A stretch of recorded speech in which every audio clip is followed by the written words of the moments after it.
kwa wachezaji wangu naangalia mchezaji gani ataweza kufiti katika ile mbinu ambayo nataka kuitumia. So mimi kile naweza sema kuwa ni vijana wangu wako ready, na kikosi ambapo naweza sema kuwa sina uoga wote, na kikosi ambapo tunajua Singida Big Star ni timu kubwa, naona mnavyosema, lakini mimi nitaichukulia kama, manake katika historia ukiangalia Pamba na Singida, Pamba ina historia, so tunaweza sema pia sisi ni wakubwa, na naweza sema kuwa tuko ready, na najua tunacheza timu gani, na vijana wangu najua kile ambao watakifanya katika uwanja kesho, watu wengi wataamini.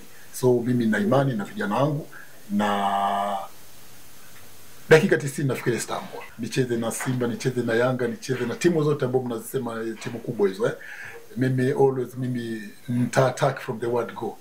Nafikiri the best way what defending is by attacking. The more tukisema takaa nyuma tutakuwa tunaleta shida kwetu, so wakawa wakijua kuwa we are going to attack from the word go. Kipindi cha kwanza tuta attack mpaka dakika nafikia kipindi cha pili chote. Cha kwanza ni kushukuru Mwenyezi Mungu kutufikisha mpaka siku ya leo. Maandalizi ya mchezo yako vizuri 100%. Kwa hiyo tunashukuru Mwenyezi Mungu ametuamsha salama, na tunaomba kesho atuamshe vyema zaidi tuweze kuperform kwenye mechi ya Singida. Sasa mechi ngumu kama hizi kwa nini kama wachezaji mnazichukua kwa namna ipi? Yaani mnazichukuliaje mechi kubwa dhidi ya hizi timu kubwa kama hizi?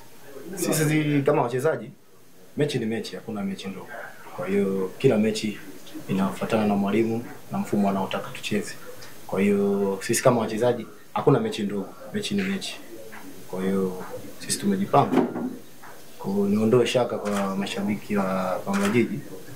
Kesho tukijaliwa Mwenyezi Mungu atuamshe tukiwa salama, nao pia waamke wakiwa safi, waje viwanjani watu support. Sasa swali kwa mchezaji, naomba Yona Hamus iko hapa kwa ajili ya mchezo kesho. Yona, tangu ligi imeanza umekosekana kwa sababu ya majeraha.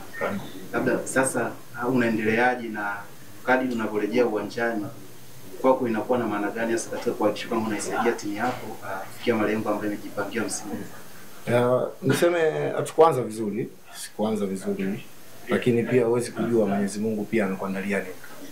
Unaweza ukaanza vibaya baadaye ukamaliza vizuri. Mimi pia mpaka sasa hivi naendelea vizuri, nashukuru Mungu. Swali lingine kwa kile ambacho mwalimu au benchi la ufundi limeweza kuwapa katika uwanja wa mazoezi, mmeweza kukimaster kwa kiwango gani hasa ambapo unawahakikishia mashabiki wa timu ya Pamba Jiji kwamba kesho unaweza kufanya kile ambacho nia yao inahitaji? Niseme sisi benchi la ufundi nalo tupa maelekezo tunafanyia kazi.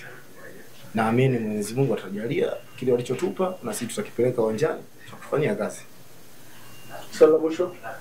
Yona, msimu jana wewe ni miongoni mwa wachezaji uliokuwa Pamba Jiji. Kwenye mchezo wa kwanza mlipoteza mkiwa nyumbani, mchezo wa pili mkaambulia sare mabao 2-2. Kuelekea katika mchezo huu, ni kwa kiasi gani mmeenda mmeuchukulia uzito, lakini pia una uhusiano gani na mchezo wa siku ya kesho? Niseme wenyewe wanasema mavi ya kale hayanuki. Kwa hiyo lishapita lile. Sasa hivi tunaanza na wengine. Kwa hiyo tumejipanga kama dakika 90 niseme zitaamua. Walichukua kwetu, tukaenda kwao tukadraw.